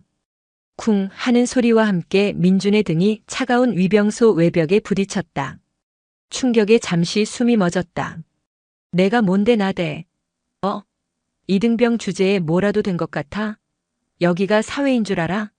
사람 하나 살리면 영웅이라도 될 것 같냐고. 박상병의 입에서 침이 튀었다. 그의 눈은 증오와 광기로 번들거렸다. 그는 자신의 무력감과 군 생활에 대한 불만을 전부 민준에게 쏟아내고 있었다. 눈앞에 임산부의 고통은 보이지 않았다. 오직 자신의 권위를 무시하고 멋대로 날뛰는 신병에 대한 분노만이 그를 지배했다. 민준은 멱살을 잡힌 채 버둥거렸다. 상병님, 이러시면 안 됩니다. 사람이 죽어갑니다. 닥쳐. 죽긴 누가 죽어. 엄살 부리는 거 가지고 유난 떨기는. 저 아줌마 하나 때문에 우리가 징계 먹는 게 더 무서운 거야, 이 병신아. 군 생활 좆도 모르는 새끼가 어디서 착한 척이야. 박상병은 민준을 위병소 벽에 한 번 더 강하게 밀어붙였다. 민준은 고통에 얼굴을 찡그렸지만 그의 시선은 여전히 고통받는 서지혜 씨에게 향해 있었다. 그녀의 눈이 서서히 감기고 있었다. 의식을 잃어가고 있는 것이다. 안 돼, 이러다 정말 죽겠어. 공포가 민준의 온몸을 휩쌌다. 선임의 폭력보다 눈앞에서 꺼져가는 생명에 대한 공포가 훨씬 더 컸다. 그는 이성을 잃고 날뛰는 맹수 같은 박상병을 어떻게든 뿌리치고 상황을 알려야 했다. 이거 놓으십시오. 놓으시란 말입니다. 민준은 발버둥 쳤지만 저녁을 앞둔 상병의 완력을 이기기에는 역부족이었다. 박상병은 오히려 더 세게 멱살을 틀어쥐고 민준의 귓가에 속삭였다. 한 번만 더 주둥이 놀리면 이빨 다 뽑아버릴 줄 알아. 넌 그냥 가만히 서서 내가 시키는 대로만 해. 알았어? 위병소 주변의 공기가 얼어붙었다. 한쪽에서는 임산부가 사경을 헤매고 있었고 다른 한쪽에서는 선임이 후임을 폭행하며 상황을 은폐하려 하고 있었다. 민준의 눈에 절망이 어렸다. 이 폐쇄적인 공간 안에서 자신은 아무것도 할 수 없다는 무력감이 그를 짓눌렀다. 바로 그때였다. 거기서 지금 뭐 하는 건가? 그들 뒤에서 낮고 차가운 목소리가 울려 퍼졌다. 그 목소리에는 강철 같은 권위가 실려 있었다. 민준과 박상병은 동시에 얼어붙었다. 소리가 난 쪽으로 고개를 돌린 박상병의 얼굴은 순식간에 새하얗게 질려버렸다. 그의 손에서 힘이 풀리면서 민준의 멱살을 놓고 말았다. 민준은 힘없이 바닥에 주저앉았다. 그곳에는 대대장 이진우 중령이 서 있었다. 그는 방금 막 부대 밖 순찰을 마치고 복귀하던 길이었다. 그의 무궁화 계급장은 늦여름의 햇살을 받아 서늘하게 빛나고 있었다. 그의 시선은 쓰러져 있는 임산부와 주저앉은 이등병 그리고 사색이 된 상병을 차례로 훑쳤다. 위병소 주변의 시끄러운 매미 소리마저 순간 멎는 듯한 얼음장 같은 정적이 흘렀다. 이진우 중령의 등장은 위병소 주변의 시간을 멈춰버렸다. 그의 존재감은 공기 자체를 무겁게 짓누르는 듯 했다. 평소 온화한 성품으로 알려진 그였지만 지금 그의 얼굴은 분노를 억누른 화강암처럼 차갑고 단단했다. 그의 시선은 먼저 고통 속에 거의 의식을 잃어가는 서지혜 씨에게 향했다. 그는 단번에 상황의 심각성을 파악했다. 거기 둘 뭐하고 있나? 당장 구급차 부르고 의무대장에게 직접 연락해. 5분 내로 군의관과 함께 위병소로 오라고 전하도록. 이 중령의 목소리는 천둥처럼 울려 퍼졌다. 위병소 안에 있던 다른 근무자들이 혼비백산하여 뛰쳐나왔다. 한 명은 다급하게 수화기를 들었고 다른 한 명은 의무대로 전력 질주했다. 박상철 상병은 그 자리에 못 박힌 듯 굳어 있었다. 그의 머릿속은 이미 모든 것을 포기한 상태였다. 끝났다. 그 단어만이 뇌리를 맴돌았다. 이 중령은 박상병을 거들떠보지도 않고 쓰러져 있는 서지혜 씨에게 다가갔다. 그는 자신의 전투복 상의를 벗어 그녀의 머리를 조심스럽게 받쳐주었다. 그리고 그녀의 손목을 잡아 맥박을 확인했다. 맥박은 약하고 불규칙했다. 정신 차리시오, 부인. 괜찮소. 이제 곧 구급차가 올 거요. 그는 침착하게 그녀를 안정시키려 노력했다. 군인이 아닌 한 사람의 생명을 구하려는 인간으로서의 모습이었다. 그 와중에도 그의 날카로운 시선은 주변 상황을 놓치지 않았다. 그는 바닥에 주저앉아 멍하니 이쪽을 바라보는 김민준 이병을 발견했다. 민준의 전투복 멱살 부근은 심하게 구겨져 있었고 뺨에는 희미한 손자국이 남아 있었다. 이윽고 요란한 사이렌 소리와 함께 군용 앰뷸런스와 119 구급차가 거의 동시에 위병소 안으로 달려들어왔다. 의무대장인 박 대위와 군의관이 황급히 차에서 내렸고 119 대원들도 신속하게 들 것을 준비했다. 대대장님, 무슨 일이십니까? 설명은 나중에 듣겠다. 산모 상태부터 확인해. 양수가 터졌고 의식이 혼미하다. 의료진들은 일사불란하게 움직였다. 서지혜 씨에게 산소 마스크를 씌우고 링거를 연결한 뒤 조심스럽게 들것에 옮겼다. 그녀는 가장 가까운 민간 종합병원으로 이송될 터였다. 앰뷸런스 문이 닫히기 직전 이 중령은 박 대위에게 나직하게 말했다. 김진수 대위에게는 내가 직접 연락하겠다. 자네는 산모 곁을 지키며 상황을 계속 보고하도록. 예, 알겠습니다. 앰뷸런스가 굉음을 내며 부대를 빠져나갔다. 위병소에는 다시 정적이 찾아왔다. 하지만 이전과는 비교할 수 없는 살얼음판 같은 긴장감이 감돌았다. 모든 소란이 정리되자 이진우 중령은 천천히 몸을 돌렸다. 그리고 마침내 박상철 상병과 김민준 이병을 향해 시선을 고정했다. 그의 눈빛은 칼날 같았다. 그는 아무 말 없이 박 상병에게 다가갔다. 박 상병은 자기도 모르게 뒷걸음질 쳤다. 공포에 질린 쥐의 모습이었다. 박상철 상병.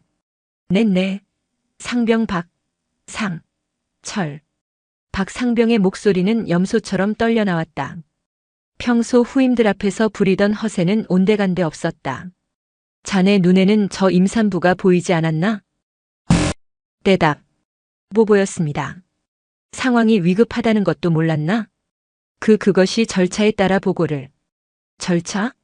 이 중령의 입가에 냉소가 어렸다. 사람이 죽어가는 것을 보고도 절차를 따져야 한다는 건가? 그게 자네가 배운 군인 정신인가? 박상병은 고개를 푹 숙였다. 아무런 변명도 할 수 없었다. 그의 침묵은 모든 것을 인정하는 셈이었다. 이 중령은 더 이상 그를 상대할 가치도 없다는 듯 시선을 돌려 여전히 바닥에 앉아있는 김민준 이병에게로 향했다. 김민준 이병 일어서. 민준은 비틀거리며 자리에서 일어났다. 대대장 앞에 서자 온몸이 떨려왔다. 자신이 뭘 잘못한 건 아닐까, 선임의 말을 어기고 독단적으로 행동한 것이 결국 벌을 받게 되는 건 아닐까 하는 두려움이 엄습했다. 이 중령은 민준의 구겨진 멱살과 뺨의 상처를 찬찬히 훑어보았다. 그의 눈빛이 순간 가늘어졌다. 무슨 일이 있었는지 처음부터 끝까지 거짓 없이 보고하도록. 민준은 마른 침을 삼켰다. 옆에서 박상병이 거의 눈빛으로 애원하고 있었다. 제발 불리한 말은 하지 말아달라는 무언의 압력이었다. 하지만 민준은 이진우 중령의 흔들림 없는 눈을 보자 모든 것을 사실대로 말해야 한다고 결심했다. 이것은 단순히 박상병 개인의 문제가 아니었다. 군대라는 조직의 더 깊은 문제와 관련되어 있음을 그는 어렴풋이 느끼고 있었다. 민준은 입술을 깨물고 떨리는 목소리로 입을 열기 시작했다. 김민준 이병의 보고는 담담했지만 그 안에 담긴 내용은 충격적이었다. 그는 서지혜 씨가 위병소에 도착했을 때부터 이상 징후를 보였던 것, 차를 멈추고 고통을 호소했던 순간, 그리고 자신이 도움을 요청하자 박상철 상병이 어떻게 반응했는지를 빠짐없이 털어놓았다. 절차를 운운하며 상황을 무마하려 했던 것, 자신을 겁박하고 마침내 멱살을 잡고 폭행하며 도움을 주지 못하게 막아선 사실까지. 그의 목소리는 떨렸지만 눈빛은 흔들리지 않았다. 그는 사실을 말하고 있었다. 보고를 듣는 동안 이진우 중령의 얼굴은 점점 더 굳어갔다. 그의 주먹은 자신도 모르게 꽉 쥐어졌다. 그는 군 생활 수십 년 동안 수많은 부조리를 목격했지만 눈앞에서 생명이 꺼져가는 상황을 외면하고 자신의 안위와 권위를 위해 후임을 폭행한 이런 경우는 참기 힘든 모욕이자 군에 대한 배신으로 느껴졌다. 군인은 국민의 생명과 재산을 보호하기 위해 존재하는 것이다. 그 가장 기본적인 본분을 망각한 병사는 더 이상 군인이라고 할 수 없었다. 민준의 보고가 끝나자 이 중령은 아무 말 없이 박상철 상병을 돌아봤다. 박 상병은 이제 고개를 들지 못했다. 그의 어깨는 축 처져 있었고 온몸은 사시나무처럼 떨리고 있었다. 그는 자신이 저지른 짓의 무게가 얼마나 엄청난 것인지 대대장의 침묵 속에서 뼈저리게 느끼고 있었다. 박상철 상병. 이 중령이 다시 그의 이름을 불렀다. 김민준 이병의 보고 내용 중에 사실이 아닌 부분이 있나? 없습니다. 박상병은 모기만 한 목소리로 간신히 대답했다. 그 한마디는 그의 모든 죄를 시인하는 것이었다. 이 중령은 깊은 한숨을 내쉬었다. 그는 분노를 억누르며 말했다. 너는 군인의 자격이 없다. 아니, 사람으로서의 자격이 없다. 내가 말하는 그 절차와 규정은 사람을 죽으라고 내버려 두기 위해 존재하는 것이 아니다. 무책임하고 나태한 자들이 자신의 안위를 위해 휘두르는 방패가 아니란 말이다. 그의 목소리는 위병소 전체에 서늘하게 울렸다. 주변에 있던 다른 병사들은 숨소리조차 내지 못했다. 내가 오늘 한 짓은 3가지의 큰 죄를 저지른 것이다. 첫째, 위급한 상황에 처한 국민을 외면한 죄.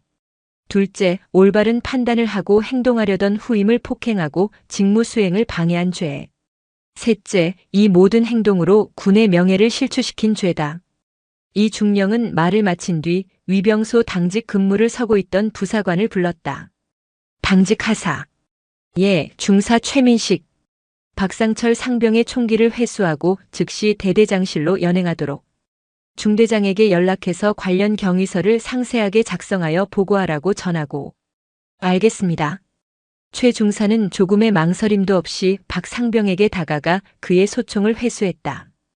박 상병은 아무런 저항도 하지 못하고 마치 영혼이 빠져나간 사람처럼 무기력하게 끌려갔다. 그의 군 생활은 사실상 오늘로 끝난 것이나 다름없었다. 모든 상황이 정리되자 이 중령은 다시 김민준 이병에게로 시선을 돌렸다. 아까의 냉엄한 모습은 사라지고 그의 눈빛에는 복잡한 감정이 서려 있었다. 칭찬과 안쓰러움 그리고 미안함이 뒤섞인 눈빛이었다. 김민준 이병. 이병 김. 민. 준. 민준은 반사적으로 관등 성명을 외쳤다. 자네는 오늘 아주 힘든 상황 속에서 군인으로서 가장 중요한 것이 무엇인지를 보여주었다. 규정과 절차보다 사람이 먼저라는 것, 계급과 위력에 굴하지 않고 자신의 신념을 지키는 용기를 보여주었어. 이 중령은 민준의 어깨를 두드리며 말했다. 두려웠을 텐데 정말 잘했다. 자네 같은 병사가 있다는 것이 이 부대의 자랑이다. 대대장의 따뜻한 칭찬에 민준은 울컥 눈물이 쏟아질 것 같았다. 그는 아랫입술을 꽉 깨물며 간신히 참아냈다. 공포와 무력감, 서러움과 분노가 뒤섞였던 감정들이 대대장의 한마디에 눈 녹듯 사라지는 기분이었다. 우선 위병소 근무는 다른 인원으로 교대하도록 조치하겠다. 자네는 오늘 많은 일을 겪었으니 중대로 복귀해서 안정을 취하도록. 그리고 얼굴에 상처가 있는 것 같으니 의무실에 들러 치료부터 받도록 해라. 괜찮습니다. 괜찮지 않다. 이건 명령이다. 이 중령은 단호하게 말했다. 그의 말에는 민준을 보호하려는 강한 의지가 담겨 있었다. 그는 이번 사건이 단순히 한 병사의 일탈로 끝나지 않도록 그리고 피해자인 민준이 어떤 불이익도 받지 않도록 만들 생각이었다. 오늘 있었던 일에 대해서는 내가 직접 사단장님께 보고하고 자네에게는 합당한 포상을 내릴 수 있도록 건의하겠다. 아무 걱정 말고 푹 쉬도록. 민준은 더 이상 아무 말도 할 수 없었다. 그는 그저 고개를 숙여 깊이 경례하는 것으로 자신의 감사를 표했다. 한 명의 지휘관이 보여준 올바른 판단과 리더십이 자칫하면 2개의 생명을 앗아가고 한 젊은 군인의 의지를 꺾을 뻔했던 끔찍한 비극을 막아낸 순간이었다. 박상철 상병은 대대장실 한쪽에 놓인 딱딱한 의자에 앉아 있었다. 창문으로 들어오는 햇살이 유난히 따갑게 느껴졌다. 조금 전까지 그가 근무하던 위병소의 풍경이 아득하게 멀게만 느껴졌다. 그는 고개를 들지 못했다. 책상 너머에서 서류를 검토하는 이진우 중령의 침묵이 그의 숨통을 조여왔다. 종이를 넘기는 소리, 펜이 서류에 스치는 소리 하나하나가 심판의 망치 소리처럼 들렸다. 얼마나 시간이 흘렀을까? 이 중령이 마침내 입을 열었다. 박상철 상병. 고개 들어라. 박 상병은 마지못해 천천히 고개를 들었다. 이 중령은 안경을 벗어 책상 위에 내려놓고 지친 눈으로 그를 바라보고 있었다. 그 눈빛에는 분노보다 깊은 실망감이 담겨 있었다. 나는 자네에게 왜 그랬냐고 묻지 않겠다. 이유가 무엇이든 자네의 행동은 용납될 수 없는 것이었으니까. 대신 다른 것을 묻고 싶군. 자네는 군 생활이 뭐라고 생각하나? 예상치 못한 질문에 박상병은 당황했다. 그는 우물쭈물하며 입을 열었다. 국방의 의무를 다하고 나라를 지키는 것이라고 생각합니다. 교과서적인 대답이었다. 이 중령은 피식 웃었다. 입으로는 그렇게 말하면서 행동은 정반대였지. 자네에게 군 생활은 그저 어떻게든 시간만 때우고 편하게 지내다가 아무런 책임도 지지 않고 떠나면 그만인 곳이었을 거다. 안 그런가? 정곡을 찔린 박상병은 아무 대답도 하지 못했다. 그래서 자네의 눈에는 의욕 넘치는 후임이 안 입고와 보였을 테고 예상치 못한 변수가 생기자 어떻게든 회피하고 싶었을 거야. 그 임산부가 정말 죽을 수도 있다는 생각은 조금도 하지 않았겠지.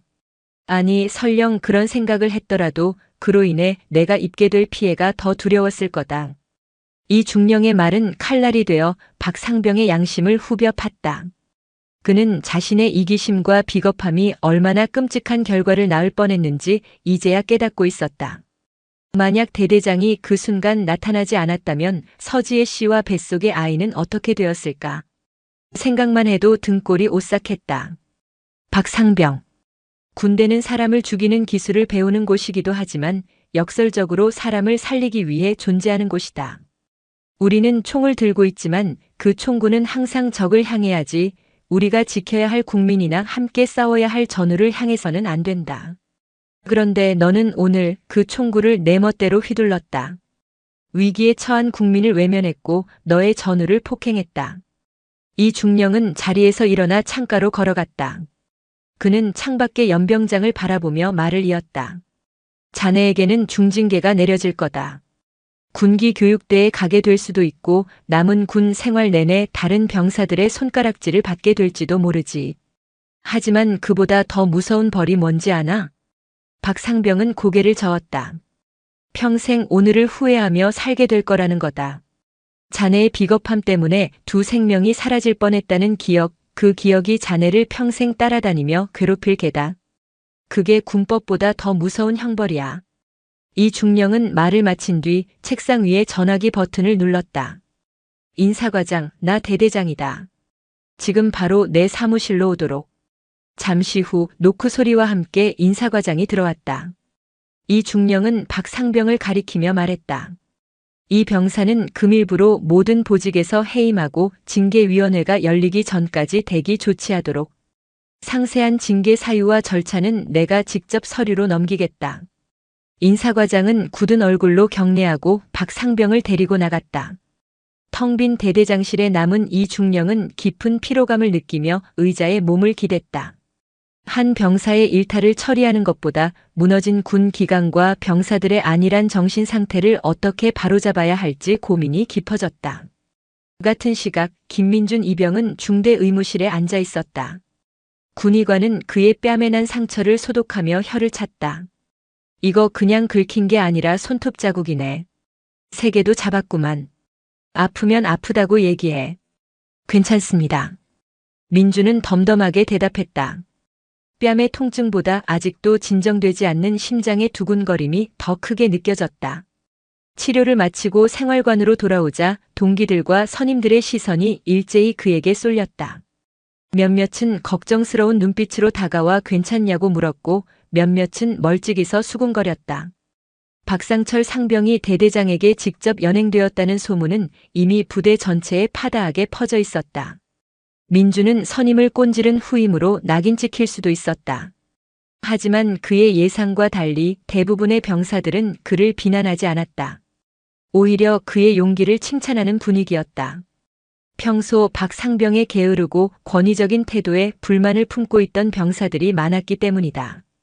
야, 김민준. 너 진짜 대단하다. 나라면 무서워서 아무것도 못했을 거야. 맞아. 박상병 그거 완전 개새끼였잖아. 잘 됐어, 아주. 동기들의 위로와 선임들의 격려 속에서 민주는 조금씩 안정을 되찾았다. 하지만 그의 마음 한구석에는 여전히 불안감이 남아 있었다. 병원으로 실려간 서지혜 씨는 과연 무사할까? 그녀와 아기는 괜찮을까? 그 생각에 좀처럼 마음을 놓을 수 없었다. 그가 할 수 있는 것은 오직 기도뿐이었다. 다음 날 아침 부대는 전날의 소란이 언제 있었냐는 듯 평소와 같은 일과를 시작했다. 하지만 공기 중에 떠도는 미묘한 긴장감은 감출 수 없었다. 특히 김민준 이병이 속한 중대의 분위기는 더욱 무거웠다.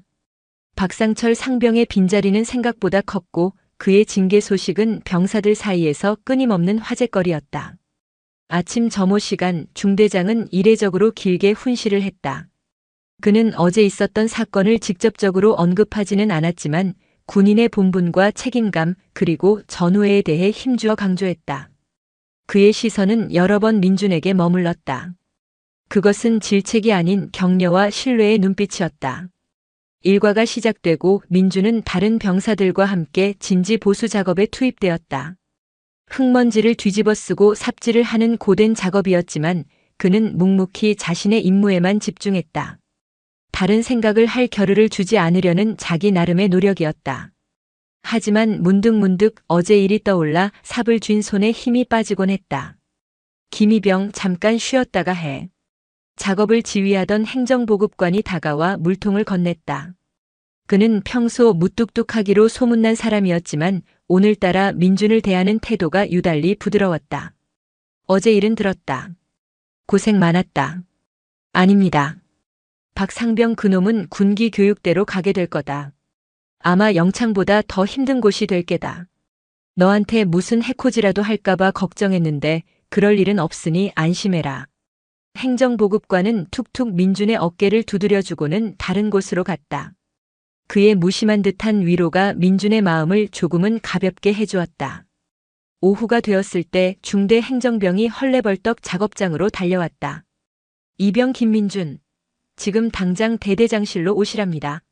주변의 모든 시선이 다시 민준에게 집중되었다. 또 무슨 일이지? 민준은 불안한 마음으로 삽을 놓고 행정병을 따라 나섰다. 대대장실 문 앞에 서자 어제와는 또 다른 긴장감이 그를 덮쳤다. 그는 심호흡을 하고 노크했다. 들어와. 문을 열고 들어가자 이진우 중령이 평소의 온화한 미소로 그를 맞았다. 그의 집무실에는 또 다른 손님이 와 있었다. 전투복 차림의 젊은 장교였다. 민주는 그가 누구인지 금방 알아챌 수 있었다. 본부중대장 김진수 대위, 바로 서지혜 씨의 남편이었다. 김 대위는 민준을 보자마자 자리에서 벌떡 일어났다. 그의 눈은 붉게 충혈되어 있었다. 그는 민준에게 다가와 아무 말 없이 그의 두 손을 덥석 잡았다. 고맙습니다. 정말 정말 고맙습니다. 김민준 이병. 그의 목소리는 심하게 잠겨 있었다. 그는 감정을 억누르려는 듯 입술을 깨물었지만 이내 눈에서 뜨거운 눈물이 후드득 떨어졌다. 그는 민준의 손을 잡은 채 고개를 숙였다. 김이병 덕분에 제 아내와 그리고 제 아들이 살았습니다. 아들이요? 민준은 놀라서 물었다. 이진우 중령이 대신 대답해 주었다. 어젯밤 병원에서 제왕절개 수술을 했다고 한다. 조금만 늦었어도 산모와 아이 둘 다 위험했다고 하더군. 다행히 지금은 둘 다 안정을 되찾았고 아주 건강한 아들이 태어났다고 한다. 그 말을 듣는 순간 민준의 온몸에 퍼져 있던 긴장과 불안감이 한꺼번에 녹아내리는 듯 했다. 가슴속에 뜨거운 무언가가 차오르며 눈시울이 붉어졌다. 다행이다, 정말 다행이다. 김 대위는 눈물을 훔치고 다시 입을 열었다. 의사 선생님이 그러시더군요. 현장에서 신속한 판단을 하고 병원으로 이송하려 했던 그 짧은 순간이 골든타임을 지켜냈다고. 만약 거기서 몇 분만 더 지체했더라면 상상하고 싶지도 않습니다. 그는 민준의 손을 더욱 꽉 잡았다. 이 은혜를 어떻게 갚아야 할지 모르겠습니다. 당신은 제 가족의 생명의 은인입니다. 민준은 어쩔 줄 몰라 하며 고개를 저었다. 아닙니다, 대위님. 저는 그저 제가 해야 할 일을 했을 뿐입니다. 아니, 자네는 해야 할 일 이상을 했어. 이진우 중령이 흐뭇한 표정으로 말했다. 김희병 사단장님께서 자네에게 4박 5일의 포상 휴가를 승인하셨다. 그리고 이번 주 주말에 있을 사단 창설 기념 행사에서 자네에게 직접 표창을 수여하시겠다고 전해오셨다. 포상 휴가와 사단장 표창. 신병으로서는 상상도 할 수 없는 영광이었다. 하지만 민준에게는 그 어떤 포상보다 방금 전 김대위가 전해준 모두 무사하다는 소식이 더 큰 기쁨과 위안으로 다가왔다. 김대위는 주머니에서 작은 봉투를 꺼내 민준에게 건네려 했다. 약소하지만 제 아내와 제가 드리는 감사의 표시입니다. 민준은 화들짝 놀라며 손을 내저었다. 아닙니다, 대위님. 정말 괜찮습니다. 마음만 감사히 받겠습니다. 김희병. 이 중령이 나직하게 말했다. 그건 받도록 해라. 군인으로서의 포상과는 별개로 한 인간으로서 감사를 표하는 것이니 거절하는 것은 예의가 아니다. 민주는 잠시 망설이다가 조심스럽게 봉투를 받아들었다. 봉투 안에는 현금이 아닌 정성스럽게 쓴 편지 한 통과 갓 태어난 아기의 발 도장이 찍힌 작은 카드가 들어있었다. 편지에는 서지혜 씨가 쓴 진심 어린 감사의 글이 빼곡하게 적혀 있었다. 민주는 그 편지를 읽기도 전에 코끝이 찡해졌다. 한 사람의 작은 용기가 만들어낸 기적이었다. 그 기적의 무게가 민준의 마음을 따뜻하고 묵직하게 채우고 있었다. 사단 창설 기념일이 다가왔다. 부대는 며칠 전부터 행사 준비로 분주했다. 연병장에는 거대한 단상이 설치되었고 병사들은 전투복을 빳빳하게 다리고 전투화를 반짝반짝하게 닦으며 행사를 준비했다. 김민준 이병 역시 그들 중 하나였지만 그의 마음은 다른 병사들과는 조금 다른 설렘과 긴장으로 가득 차 있었다. 그는 이번 행사의 주인공 중 한 명이었다. 행사 당일 가을 하늘은 더없이 맑고 높았다. 수천 명의 장병들이 연병장에 도열해 있었고 단상에는 사단장 이하 부대의 모든 지휘관들이 자리했다. 지역 유지들과 군 관계자들도 초청되어 자리를 빛냈다. 웅장한 군악대 연주와 함께 행사가 시작되었다. 모범 장병 및 부대 표창 수여식이 진행되었다. 사회자의 목소리가 스피커를 통해 쩌렁쩌렁 울려 퍼졌다. 다음은 투철한 군인 정신과 용기 있는 행동으로 국민의 생명을 구한 공로를 인정하여 1대대 3중대 김민준 이병에게 사단장 표창을 수여하겠습니다. 김민준 이병은 단상 위로 올라오시기 바랍니다. 그의 이름이 불리는 순간 연병장에 도열해 있던 모든 병사들의 시선이 일제히 그에게로 향했다. 민준은 잠시 숨을 골랐다. 심장이 세차게 뛰었지만 두렵지는 않았다. 그는 절도 있는 동작으로 대열에서 빠져나와 단상을 향해 걸어갔다. 수천 개의 시선이 그의 발걸음 하나하나에 집중되었다. 그의 동기들은 자랑스러움과 부러움이 섞인 눈으로 그를 바라보았다. 단상 위에 올라서자 별 2개가 빛나는 계급장을 단 사단장이 인자한 미소로 그를 맞았다. 그는 민준의 어깨를 두드리며 나직하게 말했다. 정말 장하다, 김희병. 자네 같은 아들 같은 병사가 있어 든든하군. 사단장은 직접 표창장과 함께 포상 휴가증을 민준의 손에 쥐어주었다. 민준은 우렁찬 목소리로 격려했다. 충성. 그 순간 연병장을 가득 메운 장병들 사이에서 우레와 같은 박수 소리가 터져나왔다.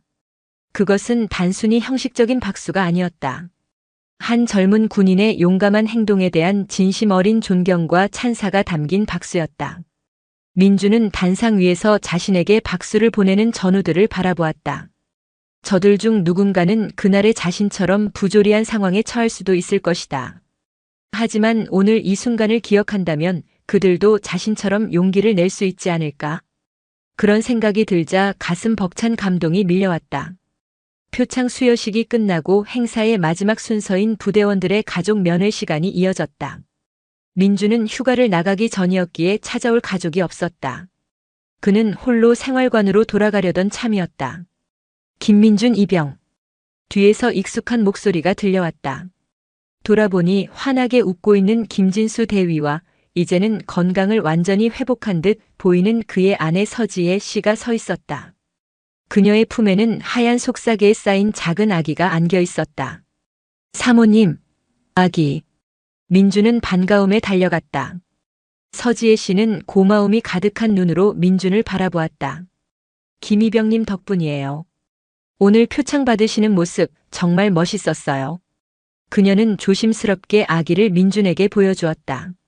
아기는 세상 모르고 평화롭게 잠들어 있었다. 작은 입술, 오밀조밀한 눈, 코, 입이 너무나 사랑스러웠다. 민준은 저도 모르게 미소를 지었다. 자신이 지켜낸 생명이 바로 눈앞에 있다는 사실이 비현실적으로 느껴졌다. 이름은 하준이라고 지었어요. 하늘이 내려준 보물이라는 뜻이에요. 김대위가 아기를 사랑스럽게 바라보며 말했다. 서지혜 씨가 말했다. 괜찮으시다면 우리 하준이 한번 안아주시겠어요? 하준이의 생명의 은인이니까요. 민준은 당황하며 손사래를 쳤다. 아닙니다. 제가 어떻게 아기가 너무 작아서. 괜찮아요. 제가 도와드릴게요. 그녀는 웃으며 민준에게 아기를 안는 법을 가르쳐 주었다. 민준은 조심스럽게 세상에서 가장 소중한 보물을 다루듯 아기를 품에 안았다. 작고 따뜻한 생명의 온기가 그의 군복을 통해 전해져 왔다. 아기는 그의 품 안에서 꼼지락거리더니 이내 더 깊은 잠에 빠져들었다. 그 순간 민준은 깨달았다. 자신이 받은 그 어떤 표창이나 휴가보다도 지금 이 순간 품에 안은 작은 생명의 무게가 가장 값진 상이라는 것을. 군인이 되어 누군가를 지켜냈다는 사실이 그의 남은 군 생활을 그리고 앞으로의 인생을 지탱해줄 가장 큰 자부심이 될 것임을. 한쪽에서는 김대위 부부가 그 모습을 흐뭇하게 바라보고 있었고 멀지 않은 곳에서 이진우 중령 역시 그 광경을 지켜보며 조용히 미소 짓고 있었다. 부조리와 폭력이 핥히고 간 상처 위로 새로운 생명과 따뜻한 인간애가 아름답게 피어나는 순간이었다. 김민준 이병이 4박 5일간의 포상 휴가를 마치고 부대로 복귀했을 때 부대의 분위기는 그가 떠나기 전과는 사뭇 달라져 있었다. 가장 큰 변화는 그를 대하는 사람들의 태도였다. 이전까지 그를 그저 어리바리한 신병으로 보던 선임들은 이제 그를 함부로 대하지 않았다. 그들의 시선에는 은근한 존중과 경외심이 섞여 있었다. 물론 일부는 여전히 그의 행동을 운 좋게 포상받은 오지랖 정도로 폄하하며 시기하기도 했지만 대놓고 그를 괴롭히는 사람은 아무도 없었다. 사단장에게 직접 표창을 받은 병사를 건드릴 만큼 어리석은 사람은 없었다. 그의 휴가 기간 동안 박상철 상병은 징계위원회를 거쳐 15일간의 군기교육대 입소 처분을 받았다. 군기교육대는 과거의 영창과는 달랐지만 폐쇄된 공간에서 고강도의 정신교육과 육체훈련을 받는 곳으로 병사들 사이에서는 깊이 대상 1호로 꼽혔다. 15일이라는 기간은 결코 짧지 않았다. 그는 그곳에서 자신의 잘못을 뼈저리게 반성하는 시간을 보내게 될 터였다. 민준은 다시 평범한 이등병의 일상으로 돌아왔다. 그는 여전히 묵묵히 자신의 임무를 수행했다. 하지만 그의 내면은 이전과 같지 않았다. 그는 자신이 겪은 사건을 통해 군대라는 조직의 명과 암을 동시에 목격했다. 박상철 상병과 같은 부조리한 선임이 있는가 하면 이진우 중령처럼 진정한 군인 정신을 가진 지휘관도 있었다. 그는 자신이 어떤 군인이 되어야 할지 분명한 목표를 갖게 되었다. 어느 주말 오후 민준은 중대 도서관에서 책을 읽고 있었다. 그때 누군가 그의 옆자리에 조용히 앉았다. 돌아보니 뜻밖의 인물이었다. 박상철 상병이었다. 군기 교육대에서 막 퇴소한 듯 그의 얼굴은 햇볕에 검게 그을리고 살이 셔비어 있었다. 예전의 거만하고 나태한 모습은 찾아볼 수 없었고 어딘지 모르게 위축되고 초라해 보였다. 생활관 동기들에게 듣기로 군기 교육대에서 돌아온 박상병은 완전히 다른 사람이 되었다고 했다. 말이 없어지고 누구와도 잘 어울리지 않았으며 그저 시키는 일만 기계적으로 해낼 뿐이었다. 민주는 그를 마주하자 어떤 말을 해야 할지 몰라 어색한 침묵이 흘렀다. 먼저 입을 연 것은 박상병이었다. 미안했다. 그의 목소리는 작고 갈라져 있었다. 그는 민준의 눈을 마주치지 못하고 고개를 숙인 채 말했다. 그날 내가 정말 미친놈이었다. 너한테도 그리고 그 산모한테도 평생 갚지 못할 죄를 지었다. 민준은 아무 말 없이 그를 바라보았다. 그의 사과가 진심이라는 것이 느껴졌다. 증오나 원망의 감정은 이미 사라진 지 오래였다. 대신 한 인간에 대한 복잡한 연민이 그 자리를 채웠다. 군기 교육대에서 매일 밤 그날 일이 생각나서 잠을 잘 수가 없었다. 만약 대대장님이 오시지 않았다면 내가 무슨 짓을 저질렀을지 상상만 해도 끔찍했다. 너는 사람을 살리려고 했는데 나는 그걸 막으려고 했으니까 나는 군인 이전에 그냥 쓰레기였다. 그는 주먹을 꽉 쥐었다. 그의 어깨가 가늘게 떨리고 있었다. 너한테 이런 말할 자격 없는 거 안다. 그냥 정말 미안하다고 그 말 한마디는 꼭 하고 싶었다. 박상병은 자리에서 일어나 도서관을 나가려 했다. 그때 민준이 그를 불러 세웠다. 박상철 상병님. 박상병이 걸음을 멈추고 돌아보았다. 괜찮습니다. 저도 다 잊었습니다. 민준의 말에 박상병의 눈시울이 붉어졌다. 그는 아무 말 없이 고개를 한번 꾸벅 숙이고는 서둘러 도서관을 빠져나갔다. 그의 뒷모습을 보며 민준은 깊은 생각에 잠겼다. 용서는 때로 가해자가 아닌 피해자에게 더 큰 평화를 가져다 준다는 것을 그는 어렴풋이 깨닫고 있었다. 그날 이후 박상병은 남은 군 생활 동안 눈에 띄게 성실한 태도를 보였다. 물론 한 번의 사건으로 사람이 완전히 변할 수는 없겠지만 그는 최소한 자신의 잘못을 바로잡기 위해 노력하는 것처럼 보였다. 후임들에게 함부로 대하는 일도 없었고 훈련에도 열외 없이 묵묵히 참여했다. 시간이 흘러 민준은 일병이 되고 상병이 되었다.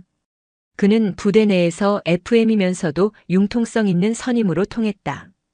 특히 신병들에게는 따뜻한 형처럼 대해주었고 부조리한 관행을 발견하면 조용하지만 단호하게 바로잡으려 노력했다.